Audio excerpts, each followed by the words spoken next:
Okay, let's see here. Am I live? I think I'm live.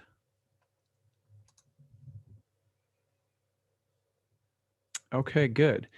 If you guys are out there, drop a note into the chat box so I can see that you're there. Oh, here we go. There we go. Perfect. Now I've got couldn't hear it first either. All right. Hi, everyone. This is Achyuta Bhava from Nightlight Astrology. Happy Wednesday, everybody. Today, Saturn is perfecting its square to Uranus. And at the same time, Venus is moving into a square with Mars. So I thought that it would probably be a pretty good day to talk about this, do a live stream. It's always interesting when you are tracking a major transit to pay attention to what other transits, maybe more minor looking or faster moving transits, are perfecting right around it. Because it's often that juxtaposition that will help you understand the heart of the transit or help you hone in on and specify some of the actual content of the transit. So that's what we're going to do today. We've said a lot about Saturn and Uranus already. We haven't said as much about Saturn and Uranus given the particulars of Venus Mars that are perfecting at the same time. If you're in the chat box, by the way, I'd love to hear where you guys are coming from. Where are you tuning in from? Where are you watching from? I'm always interested to hear where in the world people are arriving from. And in the meantime, before I dive in today, I also wanted to take a moment to announce the beginning of my new course. This is something I've been sort of previewing for a while. I've been telling everybody that I have a new course coming out, and looks like it's going to be up and on my website today, which is awesome. So the new course is called Readings and Passages. And it is an intermediate course intended for students who are already at least enrolled in or have completed my first year program. And I'm going to talk to you a little bit about it today before we dive in. So I thank you for just bearing with me for a moment so I can tell everyone about it all at once versus writing 100 individual emails or, stuff like that. So at any rate, basically, the idea for the program started several years ago because one of the fundamental beliefs that I have as an astrologer is that you can't really learn how to read charts for other people until you see some live readings done. I mean, for me as a growing astrologer in my practice, I think one of the most difficult things was realizing that I didn't have really any idea how to read charts for people. Like, there's a lot of information, there's a lot of theory, but there's almost like this big question mark around, well, how do you take any of this and actually read for somebody? How do you actually read a chart for somebody? And that was a really big mystery to me. So what I started doing in my programs in the last third of my 1-year program, basically 8 or 9 sessions out of 30, I started bringing in live clients and showing people how I read for people. So my students get to see me, kind of flip open the hood of a birth chart, get into it from a craft standpoint, read for someone. After the client leaves the online classroom, then we break down the session further, and my students ask all sorts of craft questions. Why did you read this way? How did you organize the reading, and why did you choose to focus on this thing? How did you make that prediction, etc.? And also just the kinds of intangible, almost like counseling skills that you need to learn when dealing with people, and yet you're not a trained therapist, you're not a psychologist. That's not, for most of us as astrologers, it's not something that we're necessarily going to have specialty training in. So what is the role of, like, what kind of space do we hold as an astrologer? So all of those kinds of questions are things that I unpack in my class. But what I've been getting over the years more and more was people saying, look, that isn't enough for me. I need more of that. I need like a whole class devoted to that. So I decided to make this program called Readings and Passages, which is another one of my advanced programs. So like all my advanced programs, there's 24 classes on the year. And what we're doing in this program is deep craft analysis, like a master craft class, you could say. And what I'm doing is bi-weekly, so twice a month, I'm giving all of the students in my program a birth chart in advance to study with certain kinds of questions that I want them to answer. And then I'm going to read for that person, record the reading, and upload that reading into our class website. Students will then also receive a second video, which is a craft breakdown, where I basically explain to you the way that I did everything and why I did everything, and other notes that stood out to me, as well as things that I might have wanted to do differently in the reading. So students will have gotten to prepare for the reading as if they were doing it. They'll then get to see the reading broken down. They'll get to see the actual going from the theoretical into the real space of a live client, and then they'll get a craft breakdown.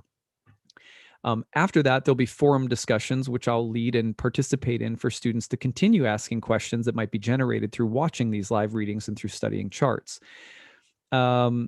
And so that's the first half of the program. That's why it's called Readings and Passages. The name of the program is Readings, because there's going to be 24 live readings and craft breakdowns and forum discussions based upon them.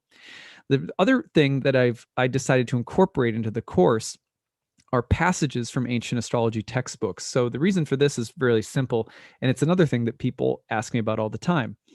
People that come into my programs are learning about ancient astrology from myself and from people who have taken the time to read the actual source text, sit down and read Firmicus Maternus, sit down and read Rhetorius, sit down and read Paulus or Vettius Valens or Ptolemy or whoever, Manilius, all of these, ancient astrologers. Those textbooks for most people are really, really intimidating because they're dense. It's not like light reading, right?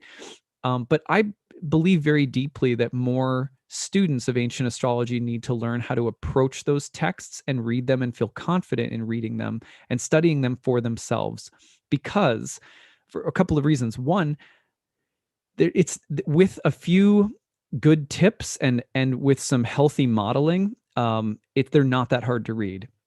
That's the first thing. And so that's one of the goals of this program. And I'll tell more about how that's going to happen practically in a second. But the second goal is that the ancient astrology manuscripts were written in a way that was deliberately enigmatic or sort of cryptic, which means that you have to learn how to read them in a certain way in order to extract all sorts of really beautiful theoretical concepts.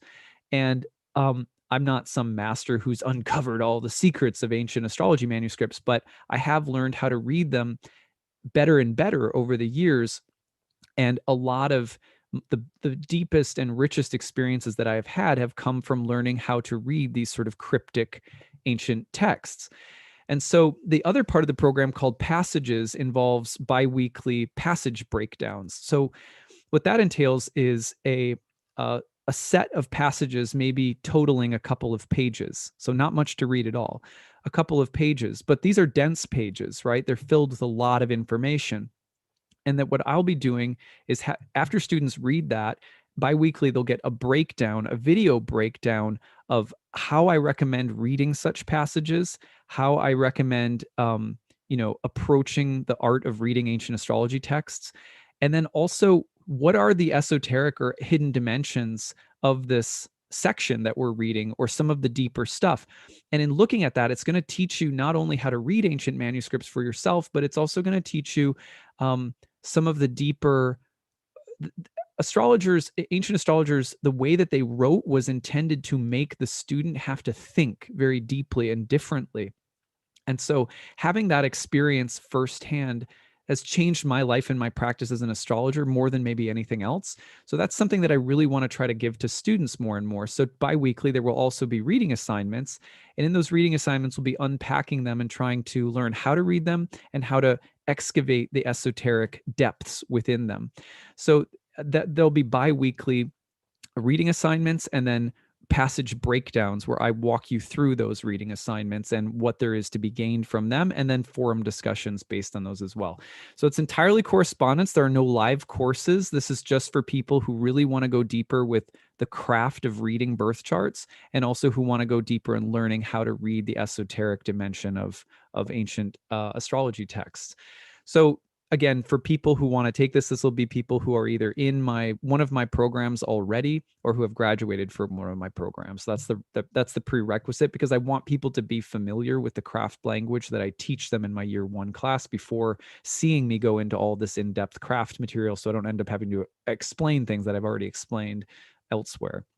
So thank you for listening. I'm really excited about it. I've been wanting to tell people about this class for a while. There is a pre-registration sale on the class. If you go to my website this afternoon, it should be up by this afternoon, the next few hours. Go to nightlightastrology.com, go to the courses page. You'll see Readings and Passages course newly up there. Until April 1st, there's going to be a pre-registration sale. You save a couple $100 off. The the course cost. The early bird rate will then be in effect, and there's also a payment plan and need-based tuition, as always. Donation-based kind of scale for people who are hurting financially, but really trying to study astrology. So all of that will be there this afternoon. Thank you so much for giving me just a couple of minutes to talk about it. Now let's dive into today's astrology. So what I want to do with today's astrology is I want to talk about the fact that Venus is moving into a square with Mars again, as Uranus and Saturn are perfecting their square. So what does that look like? Well, here we go right here. You can see Saturn and Uranus squaring each other at 7 degrees of Aquarius and Taurus. The moon is there right now too, picking up the aspect and really amplifying it as it's perfecting. That's a big deal. And then simultaneously, we also see that Venus is moving into a square with Mars. Now, Mars is in its detriment currently in Venus's sign, which means that, and Venus is in the superior square position. So Venus has the upper hand in this dynamic. And that's what I want to talk about. What are the pros and cons of Venus being in the superior square to Mars while Saturn and Uranus is perfecting? This square between Venus and Mars, by the way, will perfect between now and say Friday, and you'll feel the effects of it probably until, I would say, Monday or Tuesday, right? So that's the basic overview. Now remember that this is also happening. This transit is happening in the midst of the Saturn-Uranus square, which I've spoken a lot about already, and I want to say a few things about that first. So Saturn and Uranus making the square, we have the principle of, the conservative quality of Saturn, the disciplined, serious, sober, austere, sometimes rigid and inflexible qualities of Saturn.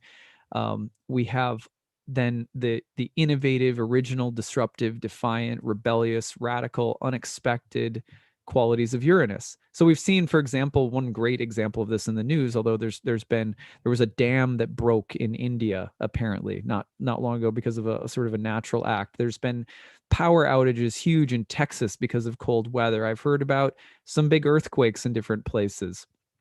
Now, I'm not saying that a lot of those things just happen, right? But you will notice that sometimes very dramatic or very pronounced moments of sudden structural collapse. We've mentioned how many times now over the past few weeks the Tower card from Tarot. Very good energy for the sudden way in which Uranus can topple existing structures through unleashed, kind of chaotic forces of nature or energy or whatever. So that's like in the air right now. And then we've applied that in so many different ways. Saturn can impress itself upon Uranus and say, look, the limit is the freedom, or find freedom within limitations, or find a creative way of reinventing or shifting an existing structure. Now, sometimes it's going to be like, let's throw out a structure and innovate an entirely new structure. Sometimes you're going to get someone saying, look, you need to find some degree of flexibility of freedom within a tradition or within an established way of doing things. So there's a real dialogue going on between these two planets right now. And it's not just as simple as get rid of old structures and invent new ones. That's one part of it, but there's all this other stuff too.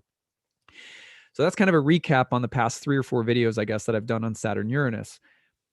Now, what could it mean that Venus is squaring Saturn or squaring Mars from this overpowering position? Remember, Mars is a bit subordinate to Venus right now because Mars is in Venus's sign. We also have Venus in that superior square position over Mars. So that was what I went into today wanting to understand when I did my morning meditation. And I cast the I Ching again today. I did that yesterday as well.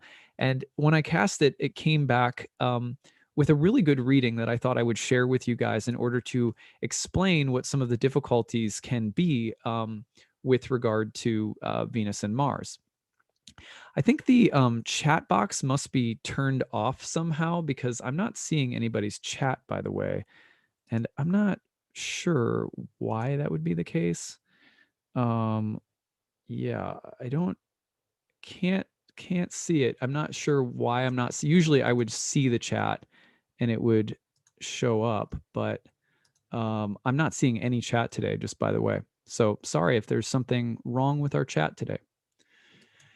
Anyway, so okay, so this I Ching reading I thought was really on point. And if you've ever looked at the I Ching before, you'll know right away that this hexagram is really totally fitting for Venus in the superior position over Mars. So the hexagram that came back was number 22, which is sometimes called grace. And I want to read you a little overview of this that I think is really nicely put. This is from a website that I like called divination.com. There's some good stuff on the I Ching here. Number 22, a splashy sunset bathes the mountains in a soft radiance. The light of a full moon dances on the surface of a rippling river. Grace and beauty adorn the natural world. Grace is neither an all-powerful force nor an essential or fundamental thing. By itself, it is form without content. Grace is moonlight on water, not the sunlight at noon. Yet grace brings artistic expression into the world and enhances the quality of our lives. Grace brings success in small matters. In the arts, grace arises out of adherence to form. The dancer becoming the choreography of the dance, the musician giving life to a musical score, the painter becoming one with brush and canvas. In human affairs, grace is aligned with mastery of aesthetic and cultural forms honed by time and honored by tradition. Through appreciation of graceful forms in human culture, we apprehend the pure beauty of the ideal, of life raised above the struggle for survival. Possession of grace, like the bearing of a beautiful gift to a wedding, can add stature to those in humble positions. Take care to lend grace and dignity to small matters while giving the weight of deep and careful consideration to matters of greater importance. Though artistic flair should not be confused with true substance, it can take one far in this world. I love that. Here's another one that the actual reading. Grace should be given its due, but there is no advantage in allowing it to advance or take the lead. Another translation of the judgment of this hexagram. Grace has success. In small matters, it is favorable. And then grace or adorning something is successful. It is beneficial to go somewhere in a small way. And the image that's associated with this hexagram is fire at the foot of the mountain, which adorns and makes the mountain look beautiful at sunset, right? So if you think of like a campfire underneath the mountain, the light has this way of adorning and making that tall mountain in the evening look so beautiful. So one of the basic teachings of this hexagram has to do with making something better by adorning it. And then the potential downside of this hexagram is focusing on the appearance of something versus the substance of something. So in this hexagram, there's another one that I really like. This comes from ijing123.com. It can't just join things to each other, therefore grace is granted. Grace signifies to adorn. All things have their edges and angles, so they must be trimmed and oiled to fit together without friction. Grace signifies to adorn an object to improve its appearance, like adding adjectives and adverbs to a literary work, the essence. However, this hexagram also involves enhancing the essence to improve its quality. Therefore, grace is the subject of both gracing appearances and enhancing an essence. I love that. All of these are really nice, like nicely put. So here's a few things all of that is just a precursor because there's going to be a little bit more with this reading. So let's back up and talk about Venus in the square with Mars. A square is of the nature of Mars, which means anytime you have two planets in a square, you're always going to have one that's superior and one that's inferior. And that doesn't mean better, or good, or better, or something like that. It has to do with a kind of power dynamic. So in the ancient astrologers noticed that there were many different types of relationships between things, and then there were ways in which differing things that had relationships could relate. For example, you can have brothers and sisters that get along, and you can have brothers and sisters that fight. Brothers and sisters is a universal type of relationship. They can then relate through compromising, peaceful, harmonious relations, or they can relate through conflict, power, submission and domination, etc. And they just were noticing, like, well, our language, the language of astrology, has to be able to cover all of these different types of relationships. So you have Venus and Mars in a square right now, which is of the nature of Mars. In that relationship, typically in a Mars-like relationship, there is always going to be a kind of like an aggressor, excuse me.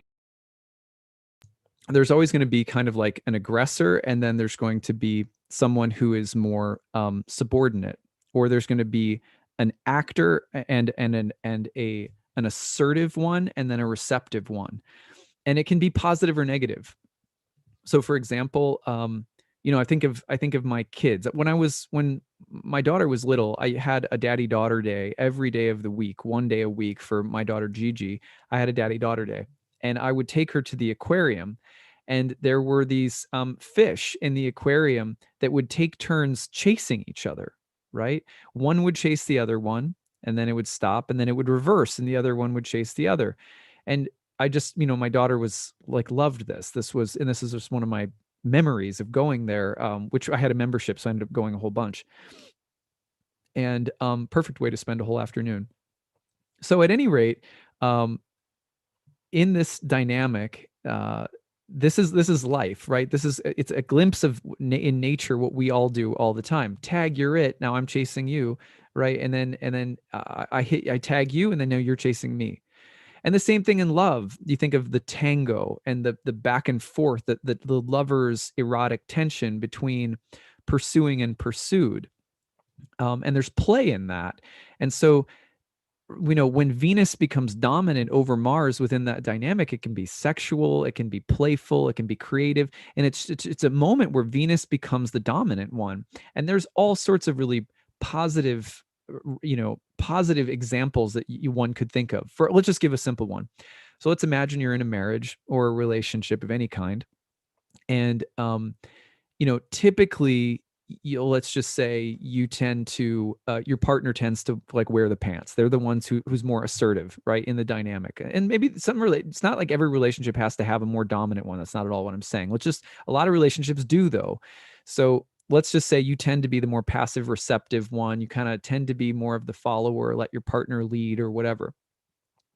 This would be a moment where the tables could get turned, and it's an opportunity for you to assert something, and your partner's kind of like, yeah, I've got to listen here. I can't be the leader. You've got to wear the pants in this moment. Like, I'm going that way. You know what I mean? So like that the flipping of that Venusian dynamic can be really healthy. It can be erotic, it can be creative, and it can be a chance for Venus to assert something over Mars that's more in Venus's interest, but Venus is still going to assert it in a way that has that kind of, that tension of Mars built into it.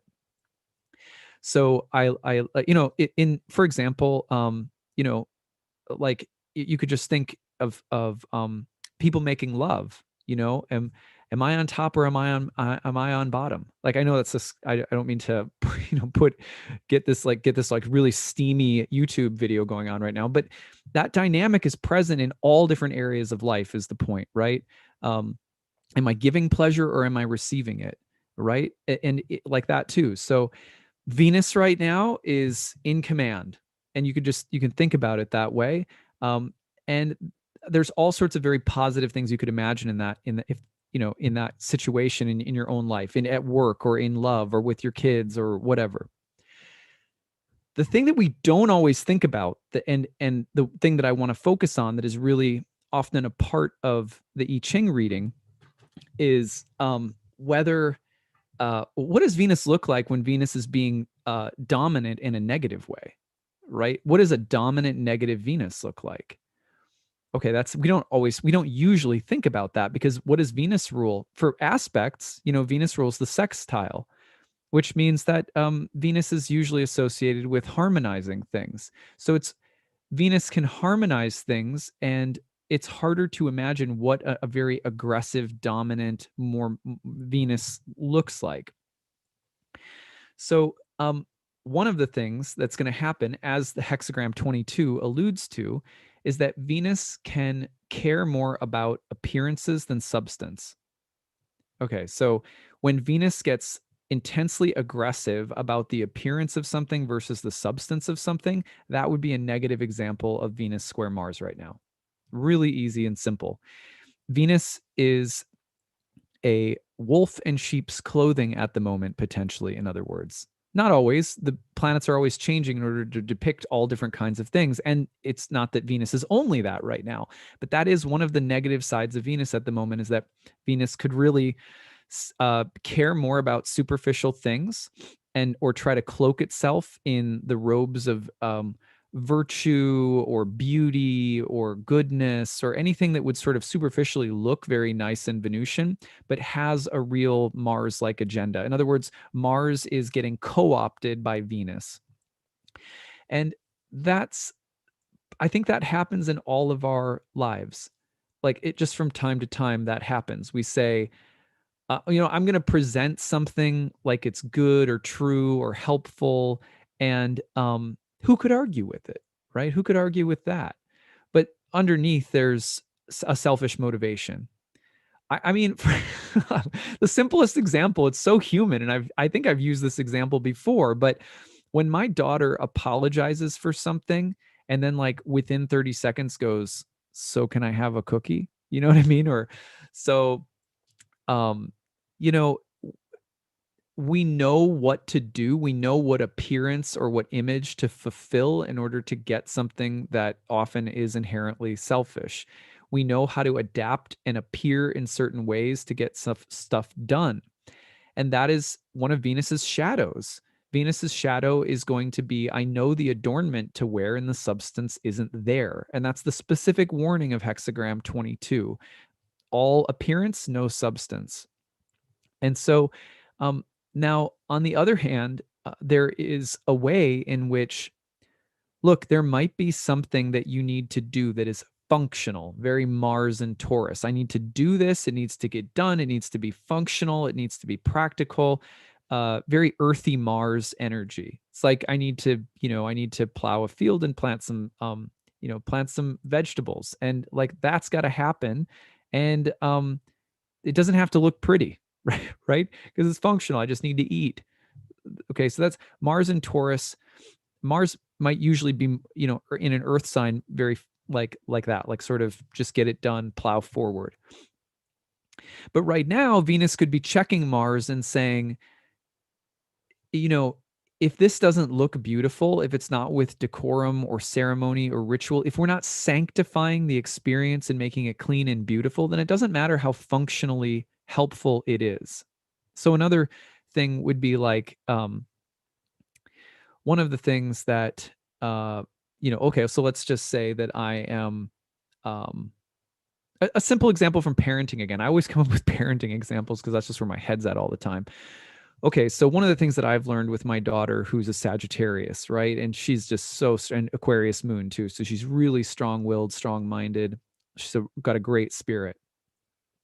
And like, when she would do something that was really sort of defiant, and, early on, I would try to have a consequence that just like stopped it right there. Like, you will never do it again, because this consequence makes sure that that doesn't happen again. I'm not a punitive. I don't spank, or I'm not, nothing like that. But like, you're getting a timeout and blah, blah, blah. And I realized really early on, like, that just didn't work. Right. Like, and there's some times where we have our kids sit down and calm down and stuff like that. But what I realized really early on was that in my approach of parenting, that whatever my functional point was that I needed to get across to my daughter, if I didn't sit down and make sure that the experience of correcting her was done in love with at least the superficial adornments of grace, calmness, beauty, etc., then I wasn't being an effective parent.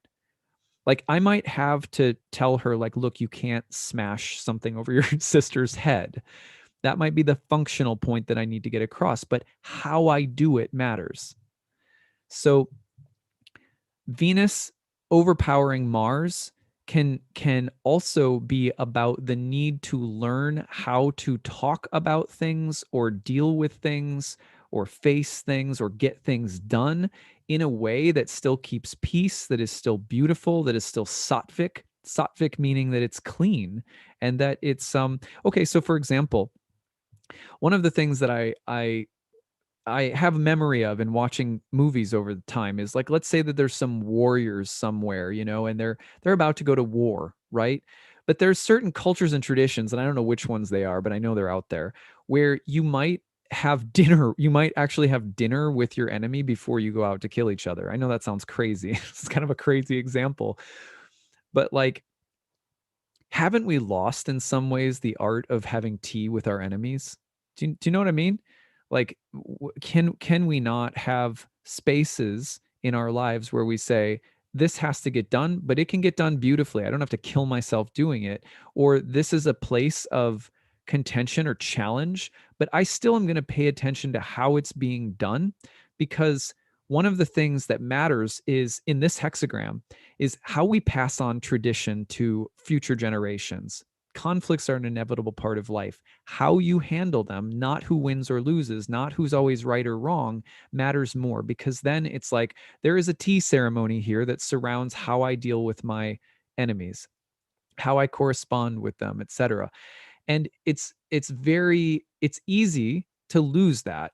I lose it all the time. I mean, I'm not like the world's most patient person. I definitely fall out of that and just mess up. And then but I keep coming back to, no, that's not the way to do it. And I don't mean superficial niceties.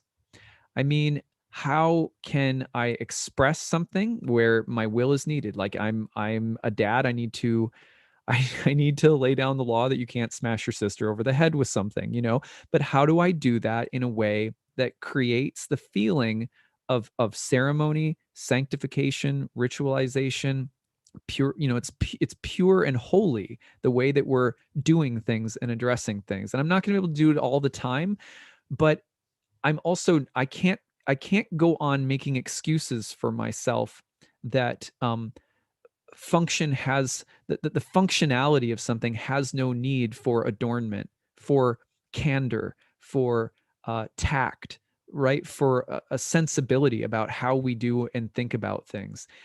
And so that's another thing that hexagram 22 is talking about, and one of the things that we can learn from Venus overpowering Mars right now, saying, look, there has to be a way of doing things that is graceful, tolerant, patient, that beautifies. For example, I'll give you another example.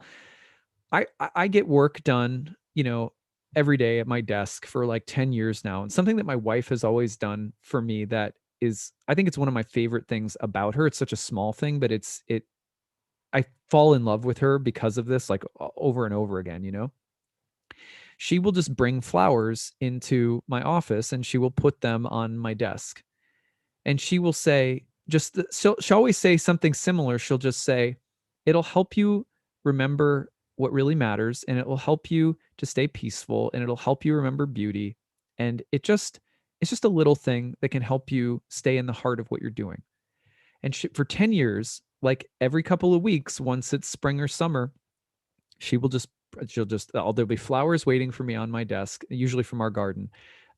And like, that's a perfect example of a good way of beautifying or adorning something, right? So we don't lose track that, hey, I'm doing astrology every day. It's a beautiful thing, right? Stop and smell the roses of the moment. Like, bring some roses into the moment so you can smell them. And if you can't bring that with you, because whatever we've got to do is so um, like aggressive or assertive that it's like, oh, I'm too good for that. It's too time consuming. I can't bring that in. I can't. It's like, then we're not passing down any really good traditions for our children. What we're doing to future generations is telling them outcomes and not the process is what matters here. And the process matters because we beautify things. We make sure that the way we do things is important, and that we reflect when we miss the way we should do things, right? If there's some way we should have adorned something and we miss that opportunity, then we reflect upon it and we learn and go forward from it as well. So those are some simple truths from the I Ching today about Venus squaring Mars. What is superficial peace versus actual harmony? What are superficial changes versus true interior changes? What is the difference between image versus something which is true to the interior? How do we use adornment to add to the purpose of something rather than using it to cloak a hidden motivation, right? All of those kinds of things are very much a part of the astrology of the day today. So that's what I've got for you. I hope that you guys have a great day. Please tell me your stories in the chat box. I don't know why the live chat stream wasn't working today, but I would love to hear where you guys were coming from when you were listening to this. How are you seeing Venus and Mars show up in your life right now? How is it contributing to that interesting push and pull between Saturn and Uranus? My challenge for everybody today, find some metaphorical flowers and bring them into the space where things are most intense or where things are most busy or dynamic. Bring some flowers into that space. Whatever the flower, they don't have to be literal flowers. Just find a way of beautifying. And if you're beautifying things externally, in order to hide or make your intentions look or appear better, then consider being honest. Consider making sure that you're being really honest and direct. So that's the tension on both sides as far as I can tell right now. And check out Hexagram 22. It's a really good hexagram from the I Ching. And thank you all for letting me tell you about my new course. If you guys have any questions about the new course, you can email info@nightlightastrology.com. And let me just check. I don't think it's up yet, but I'm going to check and just see. It's not up yet, but it should be in the next few hours. So go to nightlightastrology.com to see my new course, which is called Readings and Passages.